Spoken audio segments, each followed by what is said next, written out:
চলে এসেছি আটপুর রামকৃষ্ণ মিশনের বিশেষ মাহাত্ম্য নিয়ে। ইনি স্বামী প্রেমানন্দ মহারাজ এবং ইনি হলেন তার মা। এখানে মা স্বয়ং দুবার এসেছিলেন, একবার 1294 সালে এবং একবার 1301 সালে দুর্গাপুজোর সময়।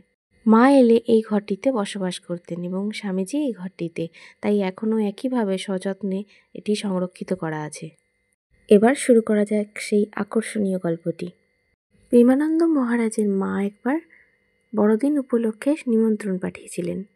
সেই মতো নরেন্দ্রনাথ এবং আরও 8 জন গুরুভাই এসে উপস্থিত হয়েছিলেন। এমন সময় 24শে ডিসেম্বর 1886 সালে সন্ধেবেলায় সন্ধ্যার পর বাহিরে ধুনি জ্বালাইয়া সকলে ধ্যানে নিমগ্ন হইলেন। ধ্যান শেষে নরেন্দ্রনাথ যীশুখ্রিস্টের অপূর্ব জীবনকথা এবং তাহার ত্যাগী শিষ্যবৃন্দের কঠোর শ্রম ও আত্মত্যাগের কথা বলিতে লাগিলেন। সেই দিব্য বাগ্মিতার প্রভাবে তারা সকলে উঠে দাঁড়াইলেন এবং ঘটে গেল সেই অবিস্মরণীয় ঘটনা।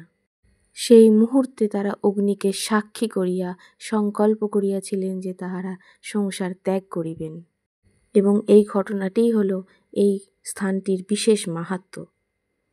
তাই আজও আমরা দলে দলে এই স্থানটি উপলব্ধি করবার জন্য ছুটে যাই সকলে।